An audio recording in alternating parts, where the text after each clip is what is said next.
I share. आज हमने नया चैप्टर शुरू करना है। आई हम ना तुषार आप गीता क्लास में नहीं आ पा रहे ना। नहीं, वो डिनर का टाइम होता है ना। अच्छा, वही एग्जैक्ट वही टाइम होता। वो एक्चुअली मतलब उस गौरव आते हैं उसी दौरान ही ऑफिस से। अच्छा। तो वो थोड़ा सा मेरे लिए फिर वो फोकस होके हो नहीं पाएगा, ये वजह है। हम्म। ये तो नहीं तो I would have love to, मतलब के कर पाऊँ। और है ना, of course there are lot of तो लर्निंग्स व्हिच आई तो हैव इसका जो टाइम है 9 से 10, और वो 9 से 10 इसीलिए रखते हैं कि इन स्पेशली इन डेज में आप डिनर को आधा घंटा पहले कर दो, मतलब उनका ये ऐसा कहना मैं समझ गई। हाँ, है कि लेट्स ट्राई। ओके। स्पेशली जो 15 दिन का क्रैश कोर्स होता है, इसमें आप डिनर को सिर्फ आधा घंटा आगे। हम्म। आपकी आवाज बंद हो गई। तो इससे मतलब मेरी आवाज बंद हो गई। अभी अभी आ रही है। इंशाल्लाह कभी आवाज बंद ना हो। बंद हो अभी अभी आ रही है। गई। तो मतलब दे आर सेइंग कि स्पेशली इन 15 दिनों के लिए आ, आपको अपने डिनर टाइम को आधा घंटा पहले करना है, डिजाइन करके। ऐसे तो नहीं होगा, डिजाइन करके कि आप सब कुछ पहले से करके रखें। सैलेड हम्म। काट के रखें, सब्जी कैसरोल में डाल के रखें। जिस तरह भी जो भी आपका सर्विंग स्टाइल रहता है, माइक्रोवेव में बाउल्स में रखना है तो माइक्रोवेव में रेडी रखें। हम्म। तो मतलब ये कि आप अपने उससे करके रखें, जी। तो आप कर पाएंगे। क्योंकि मैं बिलिंगली होऊंगा तो मैं कर पाऊंगा, हम्म। नहीं तो मेरे पास रीजंस बहुत सारे हैं जो एक्चुअल हैं, ये नहीं कि नहीं है, हम्म। एक्चुअल हैं। बट मुझे डिजाइन करना है, क्योंकि अच्छी चीजों के लिए हमेशा डिजाइन करना हो। बिल्कुल बिल्कुल अब सही। मैंने अपना डिनर टाइम कर दिया 9 बजे से 8:30, specially for these classes. Dot 8:30 में किचन में चली जाती हूँ, डॉट 9 बजे मैं किचन से बाहर अपने रजिस्टर और पेन के साथ। आप सब चाहेंगे तो अब तक 5 दिन में जो हुआ है वो हम कभी फुर्सत के क्षणों में डिस्कस भी कर सकते हैं। बिल्कुल बिल्कुल ठीक बात। और जो भी साइंस बताई है, it is completely a science. किस तरह से काम करती है, कैसे सिस्टम होते हैं, कैसे मोड्स होते हैं, कैसे हमारे अंदर कौन कौन से बटन्स हैं, कौन सा बटन क्या काम करता है, मतलब सारी चीजें वो उन्होंने क्लैरिटी दे रहे हैं। अभी तो 5th डे हो चुका है, अब अच्छा। 6th डे होगा। ठीक है। सॉरी, 5th डे कैंसिल हो गया था, अब मंगलवार को 5th डे होगा। अच्छा। हम्म। ठीक है, लेकिन मैं बिल्कुल कोशिश रहेगी कि कर हम्म। पाऊँ। लेकिन मेरा वो रात में जो वो टाइम हो जाते हैं ना, क्योंकि आई थिंक वो तो वही वही टाइम होता है जब आते हैं गौरव, और अदरवाइज सुबह जल्दी निकल जाते हैं। So this is the only time that we have, जिसमें हम कुछ डिस्कस कर पाते हैं, खाना खा लेते हैं, बैठते हैं, थोड़ा समय मिलता है। तो मुझे लगता है वो भी बहुत जरूरी रहता है, कि अदरवाइज नहीं तो समय पूरा दिन बिजी होते हैं, मैं भी वो भी, तो मिलता नहीं है। वही टाइम है जब थोड़ा सा हम माँ बच्चों से बात कर लेते हैं, गौरव भी, या कुछ नीड है। तो मुझे लगता है कि I deliberately want to keep my self free free in at that moment when he is there. ये बट देखते हैं, let's see. I would make it, कि कैसे करना है। I find out the way then. जी। My screen is visible to everyone. Yes. Monika ji, फिर हम हिंदी में ही टेकअप करते हैं। ठीक और है। Screen is there. जी। चैप्टर 18। एक मुस्लिम चमत्कार प्रदर्शक।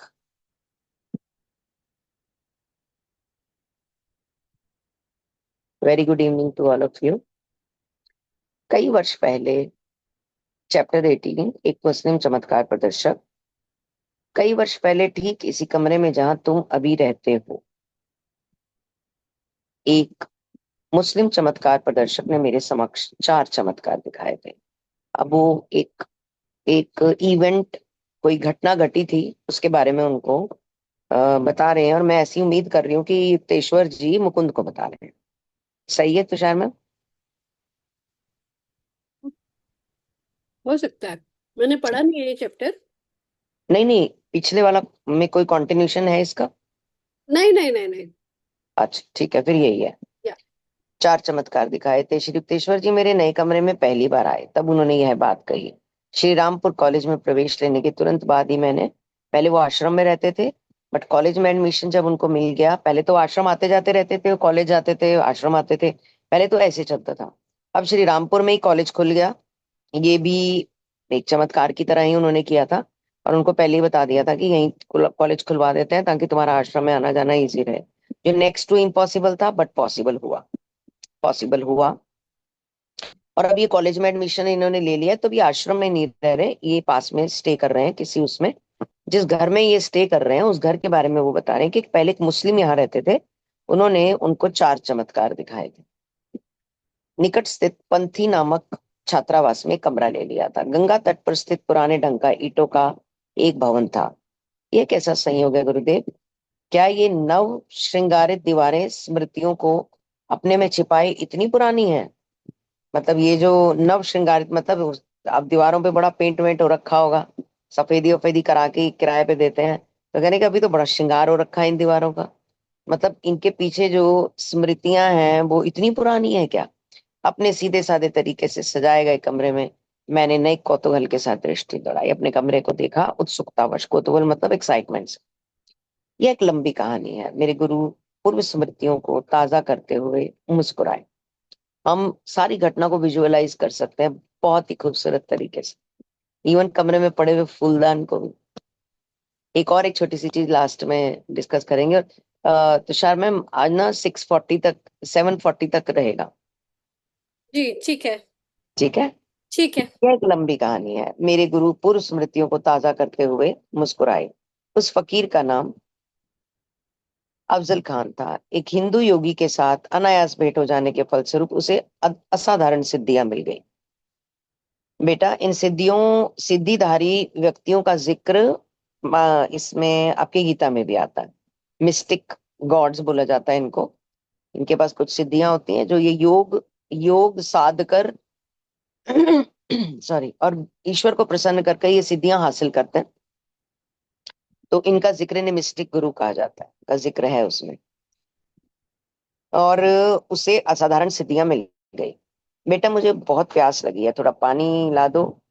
अफजल के बचपन में पूर्वी बंगाल के एक छोटे से गांव में एक दिन एक धूल दूसरित सन्यासी ने उससे याचना की। अभी पुरानी, हम पीछे जा रहे हैं, पीछे की कोई किसी घटना को ताजा करने जा रहे हैं। तो कुर्सी की पेटी बांध लीजिए, और एरोप्लेन का जिक्र नहीं करेंगे, बस पेटी बांध लो।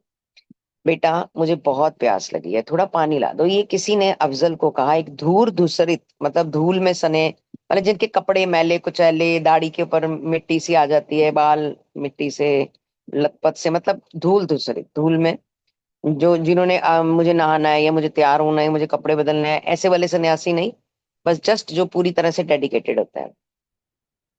ने उनसे पूर्वी बंगाल के एक छोटे से गांव में ऐसे गुरु ने, ऐसे संत ने उनसे याचना की, बाबा जी मैं तो मुसलमान हूँ, आप हिंदू होकर मेरे हाथ का पानी कैसे पियेंगे?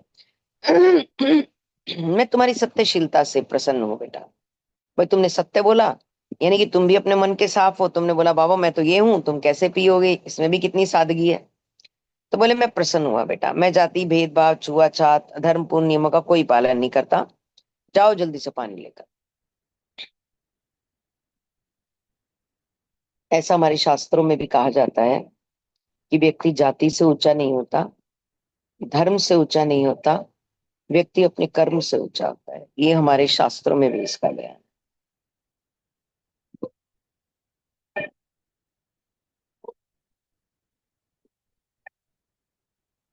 जी मोनिका जी, अब अफजल की, है।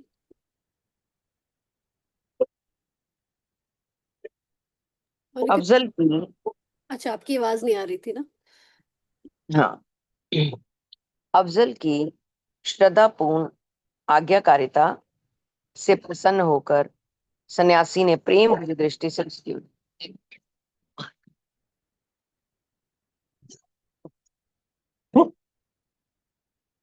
हाँ जी, ने सन्यासी की ओर उससे श्रद्धापूर्ण यानी कि बहुत ही डेडिकेशन और प्यार से, सम्मान पूर्वक दृष्टि से उन्होंने उसकी ओर देखा। इसमें अफजल का भी ये गुण था। इन्होंने वर्ड यूज किया है धूल धूसरित, यानी कि धूल से भरा हुआ, यानी कि मैले कुचैले काइंड ऑफ, उन्होंने अच्छे शब्द प्रयोग किए हैं। तो उसके बावजूद भी अफजल को उनसे कोई परेशानी नहीं हो रही थी। वो श्रद्धा पूर्ण तरीके से उसे देखते थे। ये भी एक नजर होती है, और ये इस नजर तक पहुंचने के लिए भी बड़े प्रयास करने पड़ते हैं कि हमें इनको देख के पहला दिमाग में आता है जो भरा गया है बचपन से, ढोंगी, चोर उचक्के ना हो, कोई गैंग ना हो, परेशान करने वाले ना हो, ऐसे ही ना कोई हो, ये सारे दिमागों में भरी गई हैं चीजें बचपन से, जबकि ये सारा सत्य नहीं है। तो उन्होंने बड़े प्रेम और आज्ञाकारिता से उनकी ओर देखा, तुम्हारे पिछले जन्मों के कर्म बहुत अच्छे हैं। उसने विचार मग्न होकर कहा, मैं तुम्हें एक योग प्रक्रिया सिखा रहा हूं जिसके द्वारा अदृश्य लोकों में से एक लोक पर तुम्हारी सत्ता स्थापित हो जाए। अदृश्य लोकों में से कोई एक लोक पर तुम्हारी सत्ता स्थापित हो जाएगी। उससे अभी देखो क्या यहाँ पर मैजिकल क्या है, कि जो उनको एक लोक की सत्ता देने जा रहे हैं वो खुद धूल धूसरित, देख रहे हैं, यानी कि उनके पास है तभी तो सिद्धि दे रहे हैं। वो उस सिद्धि का उपयोग अपने लिए नहीं कर रहे हैं, क्योंकि उनको ये सब नहीं चाहिए। उनको तो प्रभु चाहिए, उनको तो प्रभु से मिलन चाहिए, उनको तो प्रभु के चरण चाहिए, बस खत्म। उसके ना आगे कुछ ना पीछे कुछ। प्रभु चरणों की सेवा चाहिए, भक्ति चाहिए। मूलभूत जो है वो भक्ति वर्ड यूज किया जाता है कि कलयुग में हम सबको क्या चाहिए। हम कहते हैं धन चाहिए, माया चाहिए, ये चाहिए, वो चाहिए। हमको कुछ नहीं चाहिए, हमको भक्ति चाहिए। हम सबको शक्तियां प्राप्त होंगी, उनका उपयोग केवल अच्छे उद्देश्यों के लिए करना, स्वार्थ के लिए उन्हें कभी भी प्रयुक्त मत करना। परंतु अफसोस, मैं देख रहा हूं कि पूर्व जन्मों की विध्वंसक प्रवृत्तियों के कुछ बीज अभी भी तुम में है। उन्हें अब नए बुरे कर्मों से सींच कर अंकुरित मत करना। जो अब और नया बुरा कर्म मत करना कि वो जो तुम्हारे पुराने बीज हैं, जो अच्छे बीज नहीं है तुम्हें, वो फिर से अंकुरित हो जाए। क्योंकि टीम बन जाती है ना, जैसे हमारा सबकॉन्शियस माइंड अलग अलग पैटर्न्स को उठाता है, फिर एक टीम बनाता है रात को जब हम सो जाते हैं, प्रोसेस करता है। जो एक जैसी चीजें होती है उनको एक फाइल में डाल देता है, फिर वही बाद में हमारी आदत बनती है। सेम ऐसे ही बुरे कर्म अंकुरित मत करना, यानी कि नए जन्म में अगर बुरे कर्म करोगे तो फिर वो पुरानी वाली फाइल फिर अंकुरित हो जाएगी, और फिर तुम किस दिशा में निकल जाओगे तुम्हें ही नहीं पता। तुम्हारे गतकर्म इस प्रकार उलझे हुए हैं कि तुम्हें अपने इस जीवन का उपयोग अपनी यौगिक उपलब्धियों को उच्चतम लोक हितैषी लक्ष्यों को प्राप्त करने में ही करना चाहिए, जिससे आप लोगों का कल्याण कर सको। तुम्हारे जो पुराने कर्म है वो बहुत ज्यादा उलझे हुए हैं, मतलब इस प्रकार उलझे हुए हैं, नॉट बुरी तरह, इस प्रकार उलझे हुए हैं कि तुम्हें ड्यूटी दी गई है कि अपने इस जन्म का उपयोग अपनी यौगिक उपलब्धियों को उच्चतम लोक हितैषी मतलब लोगों के कल्याण के कार्य में यूज करो। विस्मय चकित बालक को एक जटिल प्रक्रिया समझा देने के बाद महात्मा अंतर ध्यान हो गए। बस इतनी बात कही और गायब हो गए। अब वो विस्मय चकित ही हो गया वो बालक, तो खड़े खड़े, भाई ये क्या हो गया, तुम्हें एक लोक की सत्ता का स्वामी बना रहा हूँ, मतलब ये तो अबव द लेवल हो गया ना। अबव द लेवल के तो पता नहीं क्या ही हो गया। ये तो जादू ही हो गया एक तरीके से। अफजल ने 20 वर्षों तक निष्ठापूर्ण उस यौगिक प्रक्रिया का अभ्यास किया। उसके चमत्कारी कृत्यों की ख्याति फैलने लगी। मालूम होता था कि इसके साथ सदैव कोई अदृश्य आत्मा रहती है, जिसे ये हजरत कहकर पुकारता है। हजरत मौला, हजरत ईश्वर का नाम है। हजरत वर्ड हमने अक्सर सुना है, कहकर पुकारा करता था। यह दृश्य अस्तित्व अफजल की छोटी से छोटी इच्छा को भी पूर्ण करने में समर्थ था। वो हजरत जी बुलाता था और हजरत जी उसकी छोटी से छोटी इच्छा भी पूरी करते थे। अपने गुरु की चेतावनी को भूल कर अफजल ने अपनी शक्तियों का दुरुपयोग करना आरंभ कर दिया। जिस किसी वस्तु को भी एक बार उठाकर वापस रख देता, वह शीघ्र ही ऐसे दृश्य हो जाती कि फिर उसका अता पता ही लगाना संभव ना होता। इस बात की व्यथाकारी संभावना सदा ही रहने के कारण साधारणतः किसी को भी उसका अपने घर दुकान पर आना अच्छा नहीं लगता। और वो अपने गुरु की चेतावनी भूल गया और उसने उसका दुरुपयोग करना शुरू कर दिया। वह जिस भी चीज को उठा लेता और वापिस रखता तो वह दृश्य हो जाती। तो लोगों ने उसको घर बुलाना बंद कर दिया। इस तरह के लोगों के उसके लिए रिस्पॉन्सेज आने लगे। जी मैम।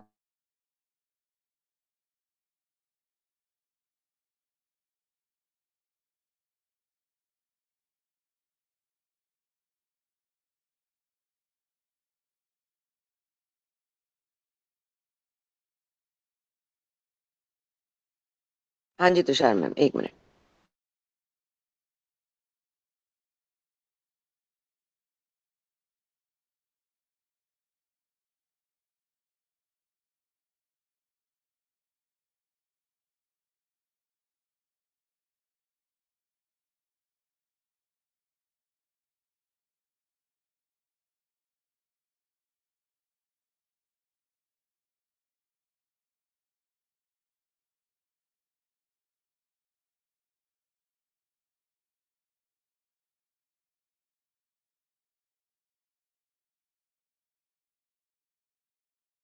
जी मैम।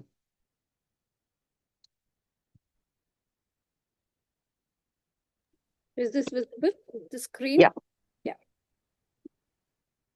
समय समय पर वह कोलकाता में, क्योंकि सिद्धि पाना, कहते हैं वैसे तो सिद्धि पाने में भी बड़े प्रयास लगते हैं, ये भी बड़े जन कर्मों के बाद ही ये चीजें मिलती हैं, बट सिद्धि पाकर उसमें रुके रहना, शोहरत पाना एक पार्ट है, शोहरत को झेलना और उसमें रुके रहना ये बिल्कुल एंटायरली डिफरेंट पार्ट है। लोग को मतलब सारी दुनिया को लगता है कि शोहरत पालेंगे वो मकाम है, वो मकाम नहीं है। शोहरत पाने के बाद उसे कायम रखना वो एक मकाम है। तो इन्हें सिद्धि तो मिल गई, ये एक मकाम था, वो भी इन्हें बहुत पूर्व जन्म के कर्मों से मिली थी, ऐसे नहीं मिली थी कि ऐसे ही मिल गई। बाबा पहुंचे हुए थे, उन्होंने उनके पिछले जन्म के सारा कच्चा चिट्ठा देख लिया, उसके बाद उन्होंने सिद्धि दी। तो देखो कितने जन्म की यात्रा लगती है। धृतराष्ट्र के साथ जो भी हुआ, कितने जन्म की यात्रा लगी, 100 जन्म लगे थे। धृतराष्ट्र के 100 बेटे होने के लिए 100 जन्म लगे थे, उसके बाद उसको 100 बेटे हुए। तो बहुत कर्मों की यात्रा। ये नहीं हमें सोचना चाहिए कि इस जन्म में जो कर लिया बस ये यहीं ओवर, यही नहीं ओवर होने वाला। पता नहीं कितना करके आए और अब करेंगे, और ये सब प्लस माइनस हो रहा है सब कुछ। तो समय समय पर वह कोलकाता में ज्वारात की बड़ी बड़ी दुकानों में खरीदारी के बहाने जाता, जिस जिस रतन को छूता वह गायब हो जाते। अफजल प्राय सैकड़ों शिष्यों से घिरा रहता, जो उसके भेद को जानने की आशा में शिष्य बन गए। कभी कभी वह यात्रा में उन्हें साथ ले लेता। रेलवे स्टेशन पर वह किसी न किसी प्रकार टिकटों की गड्डी को छू लेता। फिर इस गड्डी को वह क्लर्क की और यह कहते हुए सरका देता कि मैंने इरादा बदल दिया, अब मुझे टिकट नहीं चाहिए। परंतु जब वह अपनी शिष्य मंडली के साथ ट्रेन पर सवार हो जाता, तब सबके पास टिकटें होती थी। मतलब उन्होंने मिस यूज करना शुरू कर दिया, इस जादू का मिस यूज करना शुरू कर दिया, जबकि उन्हें ये जादू लोक कल्याण के लिए, ऐसा लिखा हुआ है उन्होंने, लोक कल्याण कल्याण के लिए मिला था। इन कारनामों से हाहाकार मच गया। बंगाल के जौहरी और टिकट बेचने वाले बाबू व्याकुल हो उठे। अफजल को पकड़ने की ताक में रहने वाले पुलिस वाले असहाय हो गए, क्योंकि उसे दोषी ठहराने की क्षमता रखने वालों को के प्रमाण को वह केवल यह कहकर दृश्य कर सकता था, हजरत इसे हटा दो। वह सिर्फ ये लाइन बोलता था तो वो प्रमाण गायब हो जाते थे। श्री युक्तेश्वर जी उठकर मेरे कमरे के बाहर बनी। अब ये बताइए, मतलब हम सब जानते हैं कि ये कहानी ये इन्हें सुना रहे हैं, हम सब के बैक ऑफ द माइंड में इंप्रेशन आ रहा होगा कि ये कहानी क्या मैसेज देने जा रही है। ये कहानी क्या मैसेज दे, कोई बता सकता है? ऐसे आई एम गेसिंग जस्ट, कोई बता सकता है कहानी क्यों सुना रहे हैं उनको? एनीवन?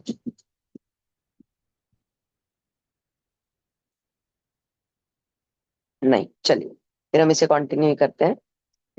श्री युक्तेश्वर जी उठकर मेरे कमरे के बाहर बालकनी में गए और जाकर खड़े हुए जहां से गंगा का दृश्य दिखता था। अफजल के कुछ और विस्मयकारी कारनामों को सुनने की उत्सुकता मेरे मन में आई और मैं उनके पीछे पीछे चला गया। उनके पीछे पीछे कि मतलब और भी जानूं कि क्या हुआ फिर। अभी तो कहानी अधूरी है कि इसके बाद और क्या हुआ। यह पंथी भवन पहले मेरे एक मित्र का था। उसकी अफजल से पहचान हो गई, उसने उसे यहाँ बुला लिया। मेरे मित्र ने लगभग 20 एक पड़ोसियों को भी बुला लिया, जिनमें मैं भी था। मित्र थे उनके तो इनको भी बुला लिया।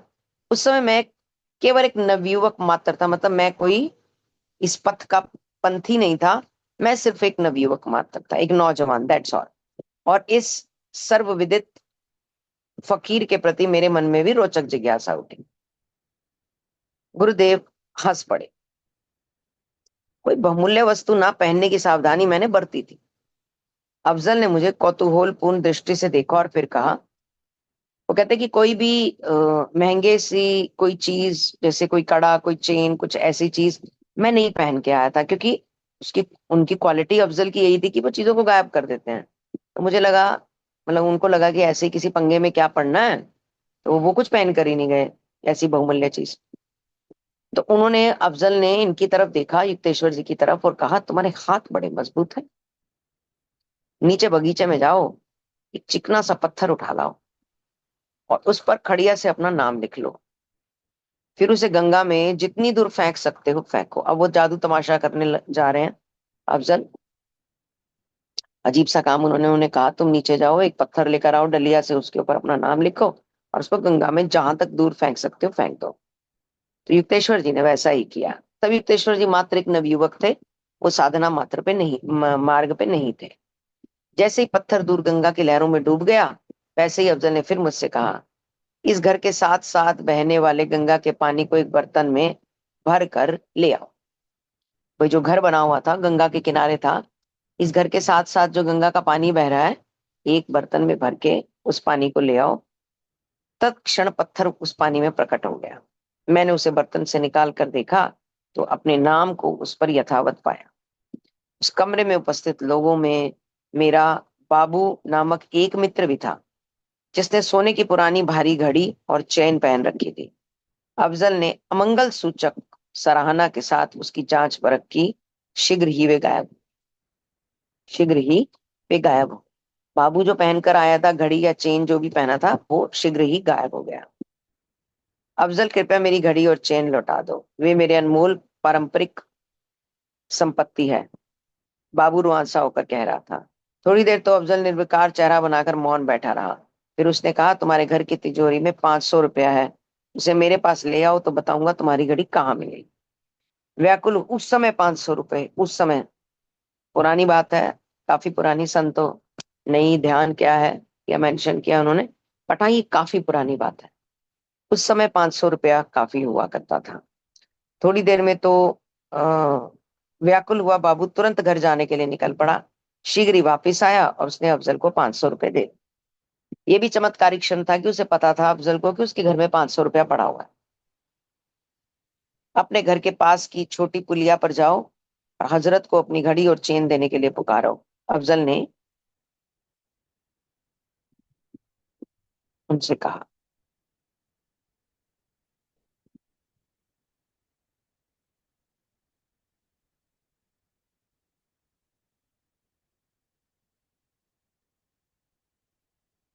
Sound interesting.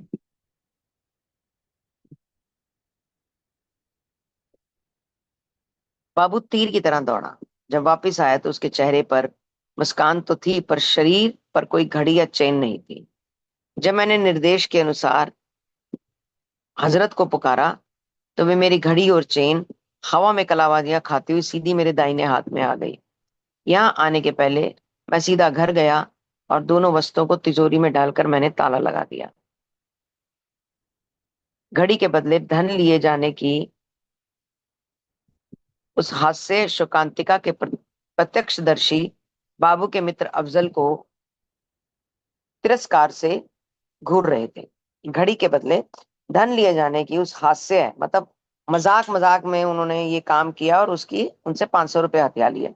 उस हास्य शोकांतिका मतलब मजाक मजाक में करते ना, हमारे दोस्त भी मजाक मजाक में कोई बात, फिर कहते हैं, चल ना कोई बात नहीं ना, ऐसे करके फिर वो रख ही लेते हैं इस टाइप का मजाक मजाक में।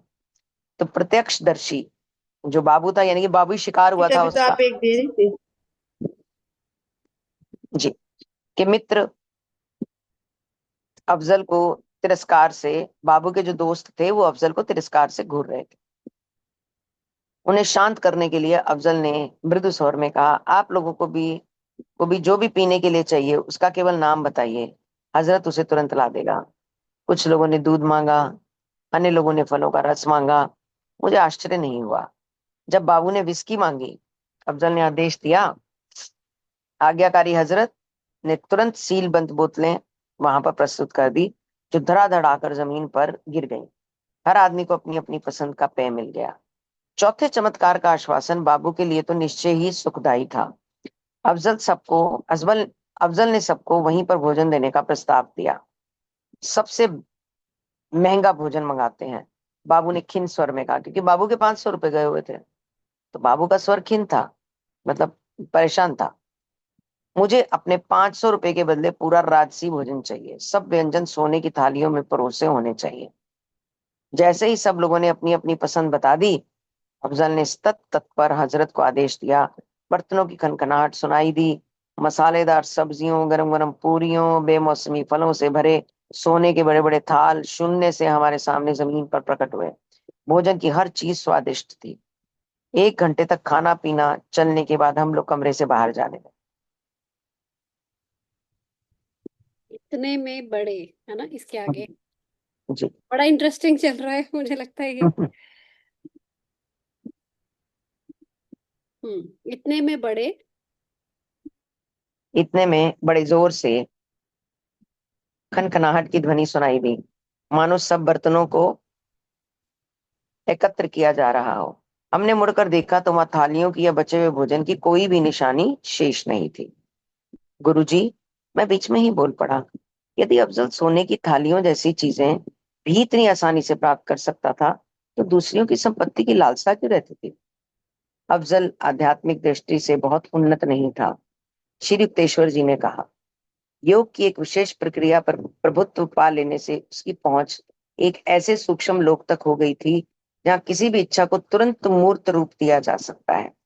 हजरत, जो इस सूक्ष्म लोक का एक जीव था, की सहायता से अफजल अपनी बलवंत इच्छा शक्ति के द्वारा सूक्ष्म ऊर्जा से किसी भी वस्तुओं के अणुओं को खींचकर, है तो एनर्जी, देखो यहाँ पे भी वो एनर्जी की ही बात कर रहे हैं, कि विभिन्न शक्तियों से विभिन्न अणुओं से वो चीज क्रिएट हो जाती थी और फिर वो पेश हो जाती थी।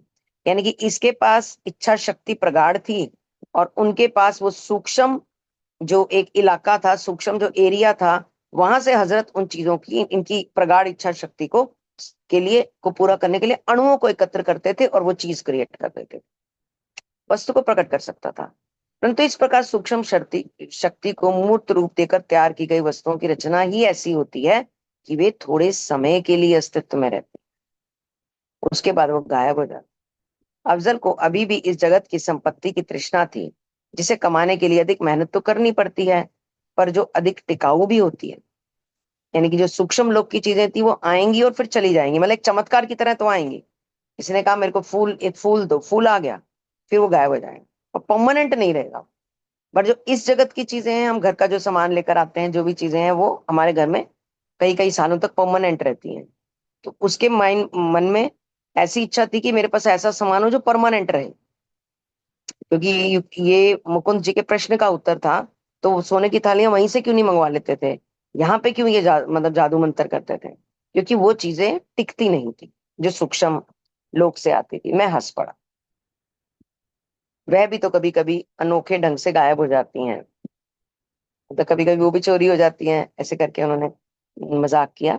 अफजल ईश्वर प्राप्त संत नहीं था, क्योंकि उनको एक व्यक्ति से सिद्धि मिली, जिनको उसने प्यार से पानी पिलाया, श्रद्धा से, वो उसको सिद्धि देकर गए।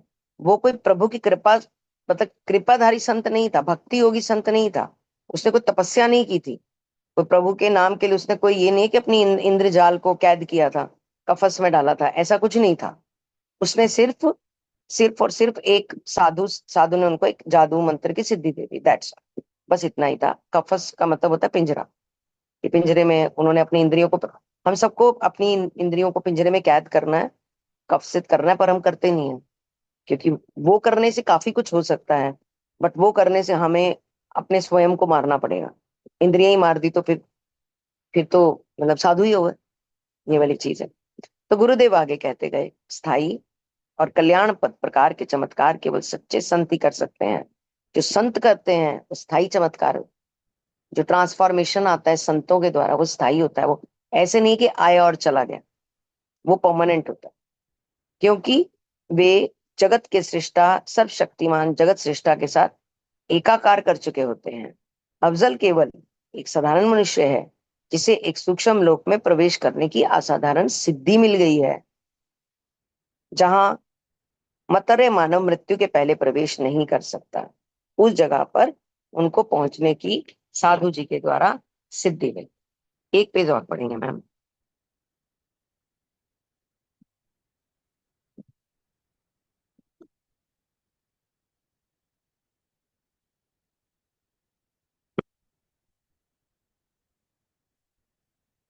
अब मेरी समझ में आ गया, गुरुजी परलोक में काफी मोहक आकर्षक जान पड़ते हैं। गुरुजी परलोक में काफी मोहक आकर्षक जान पड़ते हैं। गुरुदेव इससे सहमत हो गए। मैंने उस दिन के बाद अफजल को फिर कभी नहीं देखा, परंतु कुछ वर्षों बाद बाबू एक दिन मेरे घर समाचार पत्र में छपी अफजल की खुली स्वीकार स्वीकारोक्ति का विवरण दिखाने आया। मैंने तुम्हें उसके बचपन में हिंदू गुरु से शिक्षा मिलने की जो बात अभी अभी बताई थी, उसकी जानकारी मुझे उसी विवरण से हुई थी। श्री युक्तेश्वर जी को जो याद था उसके अनुसार उस प्रकाशित विवरण के अंतिम भाग का सारांश इस प्रकार था। अफजल खान, पश्चाताप के रूप में और अलौकिक शक्ति प्राप्त करने के इच्छुकों को सावधान करने के लिए यह सब लिख रहा हूँ। भगवान और मेरे गुरु की कृपा से मुझे जो अद्भुत क्षमताएं प्राप्त हुई थी, उसका कई वर्षों तक दुरुपयोग किया। अहंकार के मद में चूर होकर समझने लगा कि नैतिकता के नियमों से परे हूँ। आखिर उनके न्याय का दिन भी आ ही गया, और हाल ही में कोलकाता के बाहर सड़क पर मेरी एक बूढ़े आदमी से मुलाकात हुई। वह दर्द के कारण लंगड़ाता हुआ चल रहा था। उसके हाथ में सोने जैसी कोई वस्तु चमक रही थी। मेरे मन में लालच पैदा हो गया और उन्होंने उससे कहा, मैं मकान महान फकीर अफजल खान हूँ, तुम्हारे हाथ में क्या है? यह सोने का गोला संसार में मेरी एकमात्र संपत्ति है। एक फकीर के लिए यह बेकार है। मेरी आपसे प्रार्थना है महोदय कि उसका लंगड़ापन ठीक कर दीजिए। मैंने उस गोले का स्पर्श किया और कोई उत्तर दिए बिना आगे बढ़ गया। वह बूढ़ा लंगड़ाते लंगड़ाते मेरे पीछे आने लगा। अचानक वह शोर मचाने लग गया कि उसका सोना गायब। ये अभी वो पत्र के बारे में ही बता रहे हैं। एक पेज और ले लो। मोनिका जी, ये लास्ट में कौन किसके बारे में था ये? ये एक साधु मिला उनको रास्ते में ना, ये ना उन्होंने उसमें न्यूज़पेपर में प्रकाशित किया। हाँ। अफजल ने ये ऐसे ऐसे उन्होंने गलत प्रयोग किया था, तो हम्म। उसी के आगे फिर ये लाइन कंटिन्यू की हुई है, शायद ये न्यूज़पेपर में ही थी। हाँ। ये एक फकीर उन्हें एक दिन मिला, साधु सा। उसके हाथ में कुछ चमक रहा था, सोने की चीज लग रही थी। उन्होंने उनसे पूछा, तुम्हारे हाथ में क्या है? उसने बोला, ये सोना है, फकीर के किस काम का है, और तुम ये रख लो और उसकी टांगे ठीक कर दो। ऐसे करके उन्होंने उसको बोला। तो अभी आगे देखते हैं। पर उन्होंने सोने को हाथ लगाया, सोना गायब हो गया। ओके। और वो लंगड़ा आदमी जो था, वो शोर मचाने लगा, वो व्यक्ति जो, जब मैंने उसकी ओर कोई ध्यान नहीं दिया, तो वह अचानक बुलंद आवाज में बात करने लगा कि उसके जीर्ण शीर्ण शरीर से निकलती बड़ी ही अजीब लग रही थी। ऐसे लगता ना, जब किसी के अंदर कोई चीज प्रवेश करती है तो उसका साउंड बदल जाता है। इस टाइप से यूं लगता है कि ये व्यक्ति नहीं बोल रहा, क्योंकि उसकी बॉडी उसको क्या कहते हैं उसको, उसकी बॉडी उसको उसके साथ सामंजस्य नहीं बिठा रही होती। यूं लगता है इसके भीतर से कोई बोल रहा है। हमने अक्सर टीवी में ये सब चीजें बहुत देखी हैं। क्या तुमने मुझे पहचाना नहीं? मैं अवाक रह गया। इतनी देर बाद इस बात के ध्यान में आते ही स्तब्ध रह गया कि वह दुर्बल लगने वाला लंगड़ा बूढ़ा कोई और नहीं, वही महान संत थे जिन्होंने कई वर्ष पहले योग शिक्षा दी थी। वे सीधे खड़े हो गए। उनका शरीर एक क्षण में मजबूत और जवान हो गया। मेरे गुरु की आंखों से अंगारे बरस रहे थे। तो वो स्वयं अपनी आंखों से देख रहा हूं कि तुम अपनी शक्तियों का उपयोग दुख पीड़ित मानव जाति की सहायता के लिए नहीं, बल्कि एक घटिया चोर की तरह कर रहे हो। और तुमसे सारी शक्तियां वापस लेता हूँ। अब हजरत तुमसे मुक्त हो गया। अब तुम बंगाल के आतंक बनकर नहीं रहोगे। मैंने बेहद दर्द भरी आवाज में हजरत को बार बार पुकारा। यह पहला मौका था जब वो अंतर्दृष्टि के सामने प्रकट नहीं हुआ, लेकिन उसकी बुद्धि पर पड़ा काला पर्दा हट गया। उसने साफ देखा कि उसकी जिंदगी किसी कितनी निंदनीय हो गई थी। सुबकते हुए मैं गुरु जी के चरणों में गिर पड़ा। अब ये सारा मैसेज था मुकुंद के लिए, क्योंकि कुछ पता नहीं अगले चैप्टर में जो मेरे को साउंड किया है कि उनको कुछ सिद्धि वो देने वाले हैं। तो ये पूरा चैप्टर उन्होंने एक सबक की तरह सुनाया उनको, क्योंकि सिद्धि मिल जाने के बाद अक्सर आदमी का दिमाग मतलब एक अलग लेवल पे चला जाता है। अहंकार सबसे पहले चोट मारता है। अब जो कोई नहीं कर सकता वो तू कर सकता है। दुनिया में हर चीज संभालनी आसान है, हर रिश्ता, हर धन दौलत, सब कुछ मैनेज हो जाती है। पर अहंकार संभालने के लिए बहुत ज्ञान और संयम चाहिए। बहुत ज्ञान और संयम। एक दिन घर के बाहर एक बड़ी गाड़ी खरीद के ले आओ 50 लाख की, आपकी पूरी बॉडी लैंग्वेज बदल जाती है। पूरी बॉडी लैंग्वेज। इवन घर के बाहर तो बदलती है, घर के अंदर भी बदल जाती है। जिसके पैसों से वो गाड़ी आई होती है, घर में बड़े सारे लोग रहते हैं, 5 6 7 8 लोग रहते हैं, उनमें से जिस व्यक्ति के अधिक पैसों से वो गाड़ी आई होती है, सिर्फ उस व्यक्ति की बॉडी लैंग्वेज बदल जाती है। और उससे संभाले नहीं संभलती वो बॉडी लैंग्वेज। कोशिश करता है तो भी नहीं संभलती, क्योंकि इसके लिए बड़ा तत्व चाहिए, बड़ा ज्ञान चाहिए, बड़ी नॉलेज चाहिए, बड़ा संयम चाहिए। अहंकार संभालना बड़ा मुश्किल है। सब चीजें संभाली जा सकती, और संभालना खुद ही होता है, कोई दूसरा संभाल भी नहीं सकता।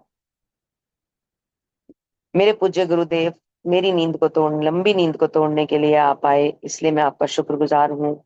मैं आपसे वादा करता हूँ कि मैं सारी संसारिक महत्वाकांक्षाओं को त्याग कर भगवान का ध्यान करने के लिए पर्वतों पर चला जाऊंगा, और आशा करता रहूंगा कि इससे मेरे पाप भरे अतीत का प्रायश्चित हो जाए। मेरे गुरु चुपचाप खड़े सहानुभूति पूर्वक देखते रहे। आखिर उन्होंने कहा, मैं तुम्हारे हृदय की सच्चाई को देख रहा हूँ। शुरुआत के वर्षों में तुमने जो कठोर, क्योंकि उनके अंदर कठोरता थी, इसमें कोई शक नहीं है। जैसे मंदिर में दंडवत प्रणाम न करना, किसी ने गंदे हाथों से कोई चीज दी तो उसको लेते टाइम थोड़े से मुंह बनाना। हाँ, इसको मैं पढ़ देती हूँ, चलिए सुधा। आई थिंक ये चैप्टर क्लोज हो रहा है ना फिर। हाँ जी, इट इज ओवर देन। हाँ ठीक है। आज्ञा पालन किया, और आज जिस सच्चे प्रायश्चित की आग में तुम जल रहे हो, क्योंकि उन्होंने कुछ इस तरह की चीजें करी हैं, मतलब उनके अंदर थोड़ा इस टाइप का चीजें थी। फिर धीरे धीरे वो निकली। ऐसे ही निकली, क्योंकि संतों के सानिध्य से जीवन कुंदन होता है, जिसे हम आजकल ये जो मॉडर्न कोच हैं, ये इस चीज को पढ़ाते हैं कि आप कैसी कम्युनिटी में रहते हो, और जैसे चार दोस्तों के साथ रहते हो, पांचवे आप वैसे ही बन जाते हो। तो ये जो मुकुंद में इतने परिवर्तन आए, ये संतों के सानिध्य से आए। ऐसे ये परिवर्तन घर की चार दीवारी में बैठकर ये परिवर्तन नहीं आ सकते। या तो आप घर की चार दीवारी में बैठे हैं तो भी आप ऐसी कम्युनिटी से जुड़े हुए हैं जो इस तरह की बातें करती रहती है, चाहे आप दिन में 15 मिनट आधा घंटा ही उनसे बात करते हैं, तो ये भी आपका कॉमन, यानी कि आप कम्युनिटी से कनेक्टेड है। तो ऐसा कोई जुड़ाव जरूर चाहिए। अगर ये सब नहीं है तो फिर हम इंद्रिय जाल में 100% फंसे रहेंगे। हम कभी भी इस यात्रा पर नहीं आ पाएंगे। देखिए, हम कहाँ से शुरू हुए थे, कितने शुरू हुए थे, और हम कहाँ पहुंच रहे हैं। लास्ट में जो बच जाएंगे ना, वो सब हीरे होंगे, नग होंगे, वो कुंदन होंगे, जितने लास्ट में बच जाएंगे, क्योंकि वो तप तप कर वहां तक पहुंचे होंगे। एटलीस्ट मतलब उन सब लोगों के जो एंड तक रहेंगे, बस और कितने चैप्टर इसमें रह गए होंगे, तो जो एंड तक रहेंगे, ये समझिए कि उन्होंने अपनी अपने मस्तिष्क के एक परिप्रेक्ष्य को तो साफ कर लिया। 100% तो नहीं होगा, बट हाँ, एक बीज जरूर डल जाएगा। अगर डला है बीज तो अंकुरित भी हो जाए। डलता है तभी अंकुरित होता है। दुकानों पे पड़े रहते हैं बीज तो कभी जमीन में अंकुरित नहीं होते। तो कम से कम हम दुकान से खरीद के हमने उसको अपने दिमाग की मिट्टी में बो दिया, और कुछ नहीं तो थोड़ी बहुत हमारे दिमाग की जो मिट्टी है वो उपजाऊ कर ली हमने, किताब पकड़ के पढ़ के हम यही समझ सकते। आज्ञा का पालन किया, और आज इस सच्चे प्रायश्चित की आग में तुम जल रहे हो। उसके लिए मैं तुम्हें एक वर देता हूँ। तुम्हारी अन्य सारी शक्तियां तो समाप्त हो गई, पर जब भी तुम्हें अन्न या वस्त्र की आवश्यकता होगी, तब तुम अभी भी हजरत से वह प्राप्त कर सकते हो। पर्वतों के एकांत में पूरा मन लगाकर ईश्वर का ज्ञान प्राप्त करने में अपने आप को समर्पित कर दो। लीजिए, हमको शक्तियां मिल गई, अन्न की और वस्त्र की शक्ति आ चुकी है। फिर मेरे गुरु अंतर ध्यान हो गए। वहां रह गए थे मैं और आंसू, और अतीत के विचारों पर तड़पता मन। अलविदा दुनिया। मैं अब उस विराट प्रेमी की क्षमा प्राप्त करने का प्रयत्न करने जा रहा हूं। बहुत खूब। बाद में एक दिन मेरे पिताजी ने मुझे बताया।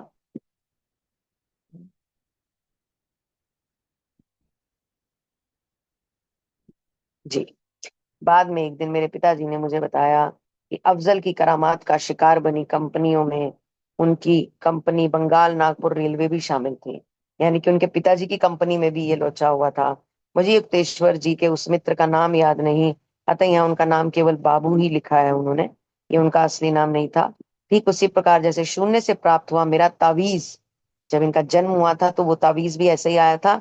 अंततः इस जगत से गायब हो गया था। सूक्ष्म लोक का वर्णन 43 प्रकार। तो चलिए, काफी अच्छा रहा आज का, काफी नॉलेजेबल था, काफी अच्छा था। चमत्कारों की दुनिया में की एक झलक थी कि चमत्कार पाने के लिए इस काबिल बनना पड़ता है, सीधी सी बात। चमत्कार चमत्कार अभी भी होते हैं, अभी भी होते हैं। ऐसा नहीं है कि अभी आज की डेट में चमत्कार नहीं हो रहे, अभी भी होते हैं। पर इतने पवित्र लोग नहीं रह गए हैं, इतनी पवित्र भावनाएं नहीं रह गई हैं। जो मैं इंद्रिय जाल शब्द का मैंने 2 बार प्रयोग किया है यहाँ पर। कभी किसी दिन हम लोग इकट्ठे होंगे किसी भी मुद्दे को लेकर, तो इसके ऊपर हम थोड़ी सी चर्चा करेंगे। और बहुत ही वैल्यूएबल है वो चर्चा।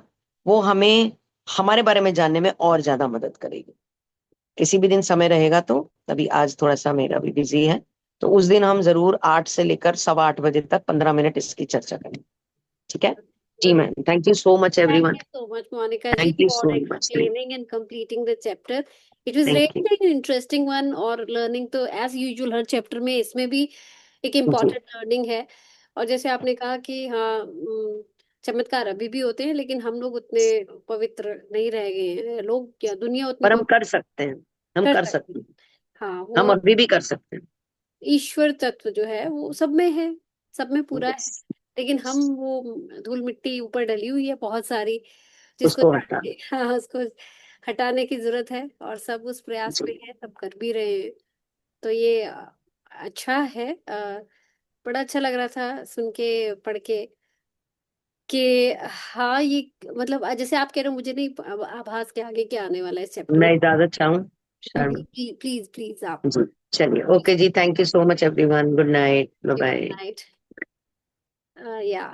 So in today's chapter, there was a learning, of course, a lesson कि चीजें पाना, एक बार चीज मिल जाए वो उतना मुश्किल नहीं है, लेकिन उसको अपनी वैल्यूज के साथ सस्टेन और मेंटेन करना वो बहुत मुश्किल हो जाता है। जैसे कि बड़ी गाड़ी, बड़ा बंगला लेना तो चलो एक मुश्किल काम है, लेकिन उस बड़ी गाड़ी को मेंटेन करना, उस बड़े बंगले को मेंटेन करना, और उसको सस्टेन कर कर पाना, या फिर कोई सफलता, आपको बड़ा प्रोजेक्ट है, बड़े गोल्स हैं, उसको अचीव करना, और उस बड़े गोल को अचीव करने के बाद उसकी जो सक्सेस है उसको डाइजेस्ट करना, ये भी बहुत बड़ी चीज है। तो वही इस आई थिंक चैप्टर में आज एक लेसन निकल के आया है कि यही तो है कि बड़ा पाना तो आसान है, बड़ा संभालना मुश्किल है। संभालना मुश्किल। जो बिल्कुल। ये है कि बड़ा पाना तो आसान है, पर वो क्योंकि आप ग्रेटिट्यूड करते तो मिल ही जाता है, पर यह है कि बड़ा संभालना मुश्किल होता है बिल्कुल। उसको। उसकी तह में यही है कि आप अहंकार में नहीं जाइए, आप जमीन पे रहना सीखिए। ये बिल्कुल खास लेसन था कि क्योंकि उसमें जो अफजल है उसमें वो रीतियां, या उसमें वो बैड वाइसेस थे, उसमें गलत चीजें थी, हम्म, कुछ ऐसी गलत वैल्यूज थी जो नहीं होनी चाहिए, जिसकी वजह से उसको एक दिन ये चीजें खोनी पड़ी। और जो उसको मिला था वो हाँ टेम्पररी, जो भी उसको वो एक शक्ति मिली थी, वो एक गुरु ने, सिद्ध गुरु ने दी थी, लेकिन वो जो जो भी चीज वो प्रकट या सामने कर पाता था वो टेम्पररी कर पाता था। लेकिन जो परमानेंट चीजें रिटेन हम्म, या सस्टेन कर पाना, वो उसके पास वो ताकत या वो सिद्धि या वो शक्ति नहीं थी, और वो हो भी ना पाती जिस तरह का वो इंसान था, जैसा मैं। ठीक है। ठीक है, मैं अच्छा अभी लीव करती हूँ आपका आज, फिर मैं फिर बाद में आपसे ठीक जी भूमिका है जी। जी। So this was the learning. Anyone else who would want to share? Sonal ji, Shashi aunty, Poonam ji, Sapna ji. इस अब मैं ये अफसल जी का, अफसल का ये समझ पा रही हूँ, ये तो मदारी भी कर लेता है, मदारी नहीं वो जो रोड पे जादूगर। होते हैं वो भी। हाँ, जादूगर जिसको हाँ बोलो, या हाँ मदारी तो हाँ हाँ वो हाँ भी कबूतर निकाल लेते हैं रंग बिरंगे, पैसों हाँ पैसों की गड्डियां निकाल लेंगे, है ना। पता नहीं क्या क्या निकाल लेते हैं, वो क्योंकि हाँ, टेम्परेरी है, वो कोई मतलब रहते थोड़ी हैं उनके पास, बिल्कुल। जो रहते तो वो अमीर ना हो जाते, वो सड़कों पे क्यों बैठे होते दैट्स हैं। राइट। बिल्कुल। तो फिर यही तो टेम्परेरी, वो तो संतों के पास है, वो हम्म। वाली नॉलेज तो, जी जो हमारे पास सदा रहने वाली है, जी जिससे हमारी। जी। और क्योंकि उसको उसके गुरु ने कहा हम्म था कि तुम इसको गलत चीजों के लिए मत हम्म। करना, लेकिन वो हाँ, फिर उस गलती है। चक्कर में पड़ गया, उसने फिर गलतियों में पड़ गया, तो ऑफ कोर्स उसको खोना ही पड़ा वो चीज, जब उसको देखो ना, हाँ कहा हाँ, ही था। बिल्कुल। तो आप ये सोचो कि गलत चीजों या गलत कि अवगुणों के साथ चीजें रिटेन कर पाओगे, आपके पास रहेंगी वो ताकतें, शक्तियां, या ईश्वरीय ताकत, नहीं वो पॉसिबल। नहीं रहेगी, ईश्वरीय ताकत से हम नहीं जुड़ सकते, नहीं जुड़ सकते। या नहीं जुड़ सकते ऐसे सिद्धियों के साथ तो। राइट जी। Anyone else who would want to share? Sapna ji, Sunaina, Poonam, Sonal नहीं, जी। बहुत सपना बढ़िया जी। था। मेन इसमें यही था कि अहंकार को संभालने के लिए ज्ञान और संयम की जरूरत होती है। हम्म। मेन यही था। बिल्कुल। ज्ञान को संभालने के लिए संयम और ज्ञान। नहीं, किस चीज को संभालने के लिए? अहंकार को। हाँ, अहंकार को, मतलब अहंकार को सिर्फ ज्ञान है जो मिटा सकता है। यस, ज्ञान और संयम ही संभाल सकता है। बिल्कुल, राइट, सो ट्रू, परफेक्ट। जी, thank you Sapna ji. Anyone else? Meenakshi, Asmi, and Alka ji have joined late. We are about to leave, but it was an interesting one. जैसे कि सपना जी ने बताया कि वो जो चैप्टर, अगर मैं to summarise the entire chapter, तो ये इसके बारे में था कि आपको कोई अच्छी चीज अगर बाय गॉड्स ब्लेसिंग मिल गई है, तो प्लीज उसको अपनी गलत आदतों या कुरीतियों या वाइसेस की वजह से मत खोएं। अपने आप को उतना ऑनेस्ट, पवित्र रखें, अपने में वर्च्यूज डेवलप करें, अपने में वो इतनी प्योरिटी लेकर आए कि वो जो चीज आपको मिली है बाय गॉड्स ब्लेसिंग, वो आप रिटेन कर पाए, वो आपके साथ लंबे समय तक बनी रहे। सो डोंट गेट, मतलब जैसे अगर सक्सेस भी मिलती है तो प्राउड फील, मतलब उसमें प्राइड आना ठीक है, लेकिन प्राउड और वो अहंकार आना, वो गलत बात हो जाती है, तो वो नहीं आना चाहिए। तो ये इंटायर चैप्टर उसके बारे में था कि जो अफजल है उसके पास आई थी वो ताकत, आई थी वो, उसके पास सिद्धि आई थी, किसी सिद्ध गुरु ने उसको वो ताकत दी थी कि तू कुछ भी किसी भी टाइम पे प्रकट कर सकता है, पैदा कर सकता है, लेकिन इसका गलत इस्तेमाल मत करना, किया तो फिर तेरे को वो डाउनफॉल शुरू हो जाएगा। लेकिन अफजल क्योंकि उसमें पुराने पिछले संस्कार जो थे उसके साथ आए थे, जिसमें कि वो गुरु ने देखा और कहा भी था कि तेरे में वो चीजें आई हैं, लेकिन अब तेरे को मौका मिला है तो तू वो चीजें बार बार डेवलप मत कर लेना। लेकिन उसने वो बात मानी नहीं, उसने वही जो उसका बेसिक नेचर था, क्योंकि वो इंसान में रहता है, लेकिन अगर इंसान अपने पे काम ना करे तो अफजल ने वही जो अपनी जो उसको एक सिद्धि मिली थी कि वो कहीं भी कुछ भी चीज प्रकट कर सकता था और गुम भी कर सकता था, तो उसने वो लोगों के साथ ऐसे ऐसे धोखे भी किए, उनकी चीजें गायब कर ली, तिजोरी से पैसे निकलवा लिए, सोना ले लिया, बहुत सारी ऐसी चीजें जो कि वो करता रहा। तो अंत में उसको वही गुरु जिन्होंने वो सिद्धि दी थी, उसको एक ल्यूनाटिक की फॉर्म में, मतलब वो एक बुजुर्ग सा उसे मिला, जो कि वो सब पहचान तो नहीं पाया कि वही गुरु थे। उसके हाथ में सोने का गोला था और वो वही अफजल ने वो गोला गायब कर दिया। तो फिर वो अपने रूप में आए, एकदम स्ट्रेट खड़े हो गए कि मैं भी तेरा गुरु हूँ और अब मैं तेरे से सारी चीजें वो वापस लेता हूँ। देन अफजल रियलाइज्ड कि I should not have done this wrong, और ये अब मेरे से परमानेंट ये मेरी पावर चली गई है। लेकिन क्योंकि वो इतना क्षमा या इतना अपोलोजेटिक ऑनेस्टली फील कर रहा था, तो उस गुरु ने उसे ये ब्लेसिंग जरूर दी कि ठीक है, तेरे से सारी पावर, सुपर नेचुरल पावर्स में ले रहा हूँ, लेकिन एक चीज, कि तुझे जब भी कपड़े की या भोजन की जरूरत रहेगी वो तेरे पास आ जाएगा। लेकिन तुम प्रायश्चित करना चाहते हो तो पहाड़ों में, उसने कहा, मैं जाके एकांत में मैं प्रायश्चित करूंगा और ईश्वर भक्ति में अपना मन लगाऊंगा, ताकि मैं क्षमा मांग सकूं और अपने आप को आगे एक इस सही रास्ते पर ले जा सकूं। So this was the entire chapter. Those who have joined late, to just summarise, इसमें ये था। पूरा चैप्टर हो गया तुषार जी? जी जी, एंटायर चैप्टर। बहुत जल्दी हो गया। आज छोटा ही था, आज अच्छा। एक्सप्लेनेशन वाला था नहीं, एक्चुअली एक्सप्लेन करने की जरूरत नहीं थी, आज सिर्फ रीड किया हमने, मोनिका जी अच्छा। ने रीड ही किया, आज एक्सप्लेनेशन वाला पार्ट ज्यादा था नहीं उसमें। And then we ended it up, we completed the chapter. आज क्या बात है, सारे आप ज्वाइन कर रहे हैं, योगिनी जी अभी आ रहे हैं, क्या मुझे लगा बताया मिल चलो थोड़ा सा तो समराइज होगा, वो तब थोड़ा बहुत समझ आ जाएगा। गए। कोई आ गया था मेरे घर पे। अच्छा, नो प्रॉब्लम, नो प्रॉब्लम, सबकी अपनी रिस्ट्रिक्शंस, ऑब्लिगेशंस रहती हैं, I respect that. So this was all about today's session, and we will share it. I'll share up the link and the video as well. Those who have missed, they will be able to listen to it if they wish to. Right? Anything that you want to share before we wind up? Anyone? Yogini ji, Meenakshi, Poonam, Shashi ji, Asnia, Sonal ji, Sunaina. Sunaina, वादियों की photo ही दिखा दो।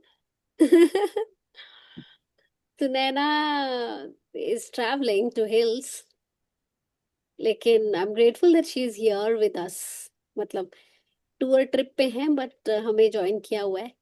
Not sure whether she is listening. Sunaina, Okay, must be busy. Yeah, Astya, you're on mute. Hi, I I, just entered. I missed it, I think. I काफी know, देर तक। I know, but no problem. वो summarise मैंने कर दिया था आप जब आए उसके बाद, और मैं शेयर कर दूंगी वीडियो, ठीक है। the entire recording. Sorry, guys, lots of noise here. No problem, Serena. Enjoy, have fun, take a lot of pictures, and come back with the good vibes. All right. Tushar ji ji Tushar ji Yogini ji, how is your father doing now? He still in hospital itself. जी, मुझे मेरे ना काफी classes miss हो गई हैं। I don't know आप लोग कौन से चैप्टर पे आ गए हो। आई थिंक 17th हो गया होगा मुझे जो लग रहा है। चैप्टर 17 के 18, हाँ 18। कंप्लीट, हाँ कंप्लीट कर लिया हमने। चैप्टर 18 कंप्लीट कर लिया है। ओ मेरे तो 2 मिस हो गए। कोई बात नहीं, take your time, it's okay. कोई बात नहीं, रिकॉर्डिंग है, आप अपने पेज पे पढ़ भी सकते, मतलब ये आप हमारे साथ सेशन करते जाओ और अपने पेज पे चैप्टर पढ़ लो, ज्यादा टाइम नहीं लगेगा। You will be able to cover it up. In any day, anyway you want the recording, just let me know कि recording चाहिए तो I'll share the recording as well. आप 17th और 18th की डाल दोगे प्लीज। हाँ, I'll do that. I'll do that. ठीक है? Thank you. Yeah, no problem, no problem. Right. All right, guys, thank you. And let's just wind it up with our concluding prayer. Let's join our hands together. सर्वे भवन्तु सुखिनः, सर्वे सन्तु निरामया, सर्वे भद्राणि पश्यन्तु, माँ कश्चित् दुख भाग भवेत्। ओम शांति शांति शांति। Thank you so much, everyone, for your time, presence, energies, and reflections. Shivratri, good night. Enjoy. I'll see you on Monday, same time, 7 to 8. Thank you. Bye. Take care. Speedy recovery to your father, Yogini ji. Thank you so Our much. prayers are with him always. He will recover soon. Ji, thank you. pleasure. Thank you.